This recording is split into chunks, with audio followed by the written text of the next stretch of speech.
ನಮಸ್ಕಾರ ಎಲ್ಲರಿಗೂ. ನಾನು doctor Karthik Rishi, radiation oncologist, Shri Shankara cancer hospital and research centre, Bengaluru. ಇವತ್ತು ನಾನು ಅನ್ನನಾಳದ ಕ್ಯಾನ್ಸರಲ್ಲಿ ರೇಡಿಯೇಷನ್ ಮೂಲಕ ಹೇಗೆ ಟ್ರೀಟ್ ಮಾಡ್ಬೋದು ಅಂತ ಮಾಹಿತಿ ಕೊಡ್ತೀನಿ. ಅನ್ನನಾಳದ ಕ್ಯಾನ್ಸರ್ ಸುಮಾರು ಜನಕ್ಕೆ ಕಾಣಿಸ್ಕೊಳ್ಳುತ್ತೆ. ಅದು ಸ್ವಲ್ಪ ಏಜ್ ಆದವರಲ್ಲಿ ತುಂಬಾ ಕಾಮನ್ ಆಗಿ ಕಾಣಿಸ್ಕೊಳ್ಳುತ್ತೆ. ಯಂಗ್ ಏಜಲ್ಲಿ ಅಷ್ಟು ನಾವು ನೋಡೋದಿಲ್ಲ. ಈ ಅನ್ನನಾಳದ ಕ್ಯಾನ್ಸರ್ನ ಹೇಗೆ ಟ್ರೀಟ್ಮೆಂಟ್ ಡಿಸೈಡ್ ಮಾಡ್ತೀವಿ ಅಂದರೆ, ಫಸ್ಟು ನಾವು ಅನ್ನನಾಳನ 3 ಭಾಗ ಡಿವೈಡ್ ಮಾಡ್ಕೊತೀವಿ ಟ್ರೀಟ್ಮೆಂಟ್ಗೋಸ್ಕರ. ಮೇಲ್ಭಾಗದ ಅನ್ನನಾಳ ಅಥವಾ ಅನ್ನನಾಳದ ಮೇಲ್ಭಾಗ, ಅನ್ನನಾಳದ ನಡುಭಾಗ ಮತ್ತು ಅನ್ನನಾಳದ ಕೀಳ್ಭಾಗ ಅಂತ ನಾವು ಡಿವೈಡ್ ಮಾಡ್ಕೊತೀವಿ. ಒಂದೊಂದಕ್ಕೂ ಬೇರೆ ಬೇರೆ ಥರ ಟ್ರೀಟ್ಮೆಂಟ್ ಬರುತ್ತೆ. ಅದಕ್ಕೋಸ್ಕರನೇ ನಾವು ಈ ಥರ ಭಾಗ ಮಾಡೋದು. ಈಗ ಅನ್ನನಾಳದ ಮೇಲ್ಭಾಗದಲ್ಲಿ ಕ್ಯಾನ್ಸರ್ ಬಂತು ಅಂದರೆ ಅದರ ಮೇನ್ ಟ್ರೀಟ್ಮೆಂಟು ರೇಡಿಯೇಷನ್ನು ಮತ್ತು ಕೀಮೊಥೆರಪಿ. ಅದು ಹೇಗೆ ಅಂದರೆ, ರೇಡಿಯೇಷನ್ನು ಸುಮಾರು 6 ರಿಂದ 7 ವಾರ ತಗೋಬೇಕಾಗಿ ಬರುತ್ತೆ. ವಾರದಲ್ಲಿ 5 ದಿನ ಡೈಲಿ ಬಂದು ಒಂದು 10-15 ನಿಮಿಷ ಟ್ರೀಟ್ಮೆಂಟ್ ತೊಗೊಂಡು ಹೋಗಬೇಕಾಗತ್ತೆ. ಇದರಲ್ಲೇ ಸುಮಾರು ಜನಕ್ಕೆ ವಾಸಿ ಆಗುತ್ತೆ. ಯಾವ ಥರದ್ದು ಉಳ್ಕೊಂಡೇ ಪೂರ್ತಿ ಗುಣ ಆಗುತ್ತೆ. ಸೊ ಈ ರೇಡಿಯೇಷನ್ ಜೊತೆಗೆ ನಾವು ಕೀಮೊಥೆರಪಿ ಕೂಡ ಕೊಡ್ತೀವಿ. ಅನ್ನನಾಳದ ಮೇಲ್ಭಾಗಕ್ಕೆ ಕ್ಯಾನ್ಸರ್ ಬಂದಾಗ ಇದು ವಾರದಲ್ಲಿ 1 ಸಲ ಈ ಕೀಮೊಥೆರಪಿನ ತಗೋಬೇಕಾಗತ್ತೆ. ಸೊ ಎರಡೂ ಒಟ್ಟಿಗೆ ಕೊಟ್ಟಾಗ, ರೇಡಿಯೇಷನ್ನು ಮತ್ತು ಕೀಮೊಥೆರಪಿ ಜೊತೇಲಿ ಕೊಟ್ಟಾಗ ಕ್ಯೂರ್ ರೇಟ್ಸು ಜಾಸ್ತಿ ಆಗುತ್ತೆ ಮತ್ತು ಗುಣ ಆಗೋ ಸಾಧ್ಯತೆ ತುಂಬಾ ಇರುತ್ತೆ. ಸೊ ಇದರಲ್ಲಿ ಯೂಶ್ವಲಿ ಏನು ಟ್ರೀಟ್ಮೆಂಟ್ ಟೈಮಲ್ಲಿ ಕೆಲವು ಸೈಡ್ ಎಫೆಕ್ಟ್ಸ್ ಇರುತ್ತೆ, ಬಟ್ ಅದರ್ವೈಸ್ ಏನು ಮೇಜರ್ ಪ್ರಾಬ್ಲಮ್ಸ್ ಏನು ಕಾಣಿಸ್ಕೊಳ್ಳೋದಿಲ್ಲ. ಯಾವ ಥರ ಸೈಡ್ ಎಫೆಕ್ಟ್ಸ್ ಅಂದರೆ, ನಾವು ಅನ್ನನಾಳಕ್ಕೇ ರೇಡಿಯೇಷನ್ ಕೊಟ್ಟಾಗ ಅದರಲ್ಲಿ ಹುಣ್ಣಾಗತ್ತೆ, ಅಲ್ಸರ್ಸ್ ಬರುತ್ತೆ ಅನ್ನನಾಳದಲ್ಲಿ. ಆ ಟೈಮಲ್ಲಿ ಸ್ವಲ್ಪ ನಾರ್ಮಲ್ ಫುಡ್ ತಿನ್ನೋಕ್ಕೆ ಕಷ್ಟ ಆಗುತ್ತೆ. ಸೊ ಯಾವ ಪೇಷಂಟ್ಸು ಯಾರು ಟ್ರೀಟ್ಮೆಂಟ್ ತೊಗೊಳ್ತಾ ಇದ್ದಾರೋ ಅವ್ರು ಸ್ವಲ್ಪ ಅವರ ಡಯಟನ್ನು ಚೇಂಜ್ ಮಾಡ್ಕೋಬೇಕಾಗತ್ತೆ. ಹೆಚ್ಚಿಗೆ ನೀರಿನ ಪದಾರ್ಥ, ಲಿಕ್ವಿಡ್ ಡಯಟ್ ಹೆಚ್ಚಿಗೆ ತೊಗೋಬೇಕಾಗತ್ತೆ. ಸಾಫ್ಟ್ ಫುಡ್ ಹೆಚ್ಚಿಗೆ ತೊಗೋಬೇಕಾಗತ್ತೆ. ಈ ಗಟ್ಟಿ ಪದಾರ್ಥ ನುಂಗೋಕ್ಕಾಗಲ್ಲ. ತುಂಬ ಖಾರ, ತುಂಬ ಬಿಸಿ ಇರೋ ಪದಾರ್ಥನ ನುಂಗೋಕ್ಕಾಗಲ್ಲ. ಸೊ ಆದಷ್ಟು ಲಿಕ್ವಿಡ್ ಮತ್ತು ಸಾಫ್ಟ್ ಫುಡ್ಡನ್ನ ತಗೋಬೇಕಾಗತ್ತೆ. ಇವೆಲ್ಲ ಟೆಂಪ್ರರಿ. ಟ್ರೀಟ್ಮೆಂಟ್ ಮುಗಿದ ಮೇಲೆ ಆ ಅಲ್ಸರ್ಸ್ ಹುಣ್ಣೆಲ್ಲ ಅದಾಗೆ ಅದು ವಾಸಿ ಆಗಿಬಿಡುತ್ತೆ. ಆಮೇಲೆ ನಾರ್ಮಲಾಗೆ ಊಟ ಮಾಡ್ಬೋದು. ಇನ್ನು ಕೆಲವು ಜನಕ್ಕೆ ಅನ್ನನಾಳ ಮೇಲ್ಭಾಗ ಎಲ್ಲಿ ಬರುತ್ತೋ ಆ ಜಾಗದಲ್ಲಿ ಚರ್ಮ ಸ್ವಲ್ಪ ಕಪ್ಪಗಾಗತ್ತೆ. ಮುಂದ್ಗಡೆನೂ ಕೂಡ, ಬೆನ್ನಲ್ಲೂ ಕೂಡ ಚರ್ಮ ಸ್ವಲ್ಪ ಕಪ್ಪಗಾಗತ್ತೆ. ಅದು ಕೂಡ ಟೆಂಪ್ರರಿ. ಟ್ರೀಟ್ಮೆಂಟ್ ನಿಲ್ಲಿಸಿದ ಮೇಲೆ ಅದು ವಾಸಿ ಆಗಿಬಿಡುತ್ತೆ, ಇನ್ನೇನು ತೊಂದರೆ ಇರೋದಿಲ್ಲ. ಕೀಮೊಥೆರಪಿನೂ ಕೂಡ ಈ ಅನ್ನನಾಳಕ್ಕೆ ಕ್ಯಾನ್ಸರ್ಗೆ ಕೊಡೋವಂಥ ಕೀಮೊಥೆರಪಿ ಮೈಲ್ಡ್ ಕೀಮೊಥೆರಪಿ ಅಂತ ಹೇಳ್ತೀವಿ. ಅದು ರೇಡಿಯೇಷನನ್ನು ಇನ್ನೂ ಚೆನ್ನಾಗಿ ಕೆಲಸ ಮಾಡೋ ಥರ ಮಾಡುತ್ತೆ. ಅದಕ್ಕೋಸ್ಕರ ಕೀಮೊಥೆರಪಿ ಕೊಡೋದು. ಯೂಶ್ವಲಿ ಒಂದು ಸಿಂಗಲ್ ಮೆಡಿಸಿನ್ ಕೊಡ್ತೀವಿ, ವಾರಕ್ಕೆ 1 ಸಲ ಕೊಡ್ತೀವಿ. ಡೋಸ್ ಮೈಲ್ಡ್ ಇರುತ್ತೆ. ಅದಕ್ಕೂ ಕೂಡ ಹೆಚ್ಚಿಗೆ ಏನು ಸೈಡ್ ಎಫೆಕ್ಟ್ಸ್ ಇರೋದಿಲ್ಲ. ಇದರಲ್ಲಿ ಕೂದಲುದ್ರದು ಆ ಥರ ಯಾವುದು ಸೈಡ್ ಎಫೆಕ್ಟ್ಸ್ ಇರೋದಿಲ್ಲ. ವಾರಕ್ಕೊಮ್ಮೆ ಒಂದು ಬ್ಲಡ್ ಟೆಸ್ಟ್ ಮಾಡಿಬಿಟ್ಟು ಅದನ್ನು ನೋಡಿಕೊಂಡು ನಾವು ಟ್ರೀಟ್ಮೆಂಟನ್ನು ಕೊಡ್ತೀವಿ. ಇದು ಅನ್ನನಾಳದ ಮೇಲ್ಗಡೆ ಭಾಗ ಬಂದ ಕ್ಯಾನ್ಸರ್ಗೆ ಟ್ರೀಟ್ಮೆಂಟು. ಇದು ಅನ್ನನಾಳದ ಮಧ್ಯಭಾಗ ಕ್ಯಾನ್ಸರ್ ಬಂದಾಗ್ಲೂ ಇದೇ ಥರ ನಾವು 2 ರೀತಿಯಲ್ಲಿ ಟ್ರೀಟ್ಮೆಂಟ್ ಮಾಡ್ಬೋದು.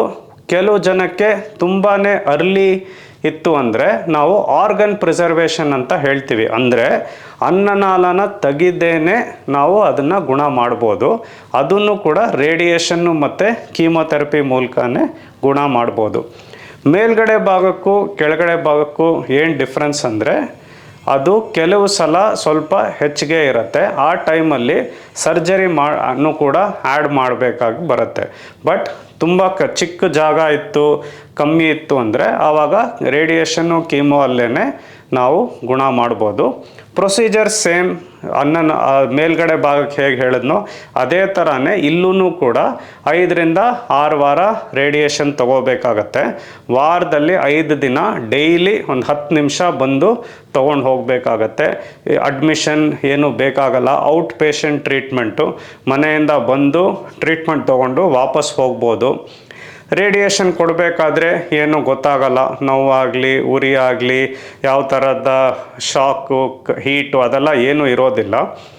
ಏನಂದರೆ ಅನ್ನನಾಳಕ್ಕೇ ರೇಡಿಯೇಷನ್ ಕೊಡ್ತಿರೋದ್ರಿಂದ ಕೆಲವು ಸೈಡ್ ಎಫೆಕ್ಟ್ಸ್ ಆಗುತ್ತೆ. ನಾನು ಆಗಲೇ ಹೇಳ್ದಂಗೆ ಒಳಗಡೆ ಅಲ್ಸರ್ಸ್ ಆಗುತ್ತೆ, ಹುಣ್ಣಾಗುತ್ತೆ. ಆ ಟೈಮಲ್ಲಿ ಖಾರ ಬಿಸಿ ಗಟ್ಟಿ ಪದಾರ್ಥ ನುಂಗೋಕ್ಕಾಗಲ್ಲ. ಆದಷ್ಟು ಸ್ವಲ್ಪ ನೀರಿನ ಪದಾರ್ಥ ಜಾಸ್ತಿ ತೊಗೋಬೇಕಾಗತ್ತೆ, ಲಿಕ್ವಿಡ್ ಡಯಟು ಮತ್ತು ಸಾಫ್ಟ್ ಡಯಟ್ ತೊಗೋಬೇಕಾಗತ್ತೆ. ಟ್ರೀಟ್ಮೆಂಟ್ ಎಲ್ಲ ಮುಗಿದ ಮೇಲೆ ಆ ಅಲ್ಸರ್ಸು ಹುಣ್ಣೆಲ್ಲ ಅದಾಗೆ ಅದು ಹೋಗ್ಬಿಡುತ್ತೆ. ಆಮೇಲೆ ನಾರ್ಮಲಾಗೆ ಫುಡ್ಡು ತೊಗೋಬೋದು. ಇಲ್ಲೂ ಕೂಡ ರೇಡಿಯೇಷನ್ ಜೊತೆಯಲ್ಲಿ ವಾರಕ್ಕೊಂದ್ಸಲ ನಾವು ಕೀಮೊಥೆರಪಿನ ಕೊಡ್ತೀವಿ. ಸೊ ಆ ದಿನ ಬೆಳಗ್ಗೆಯಿಂದ ಸಂಜೆ ಡೇ ಕೇರಲ್ಲಿ ಇರಬೇಕಾಗತ್ತೆ. ಮೈಲ್ಡ್ ಕೀಮೊಥೆರಪಿ ಡೋಸ್ ಇರುತ್ತೆ. ರೇಡಿಯೇಷನ್ದ ಕೆಲಸನ ಇನ್ನೂ ಚೆನ್ನಾಗಿ ಮಾಡೋದಕ್ಕೋಸ್ಕರ ನಾವು ಕೊಡೋ ಕೀಮೋ.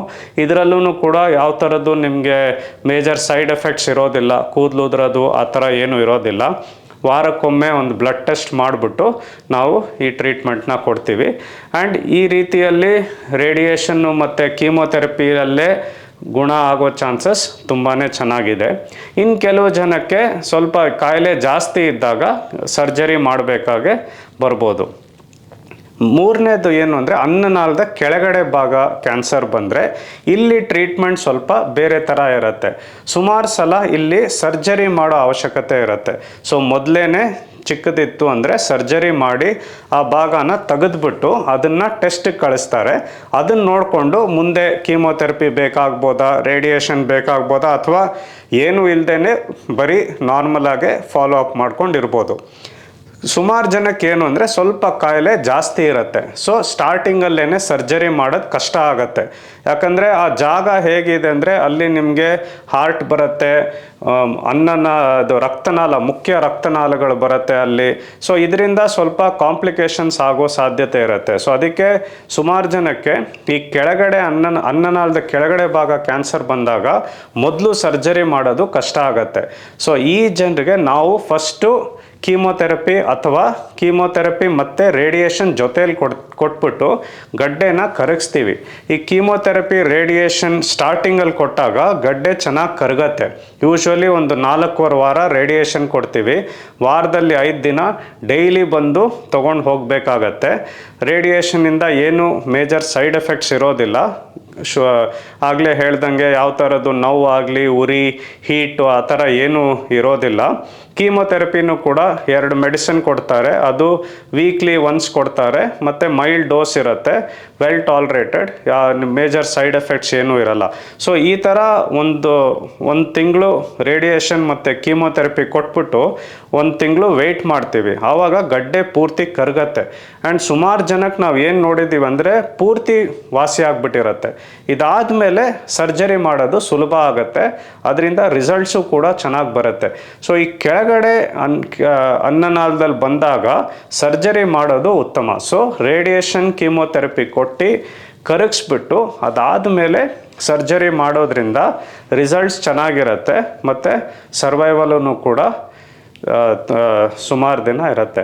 ಸೊ ಕೆಲವು ಒಮ್ಮೆ ಮಾತ್ರ ಸರ್ಜರಿ ಫಸ್ಟು ಮಾಡಿದಾಗ ಏನಾಗುತ್ತೆ ಅಂದರೆ ಗಡ್ಡೆಗಳು ಒಳಗಡೆ ಕಾಣಿಸ್ಕೊಂಡಿರುತ್ತೆ ನಾವು ಅದನ್ನು ಟೆಸ್ಟಿಗೆ ಕಳಿಸಿದಾಗ.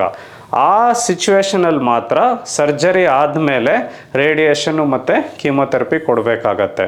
ಸೊ ಈ ಥರ 3 ಡಿಪಾರ್ಟ್ಮೆಂಟು ಜಾಯಿನ್ ಆಗಿ ನಾವು ಡಿಸಿಷನ್ನ ತೊಗೊಳ್ತೀವಿ.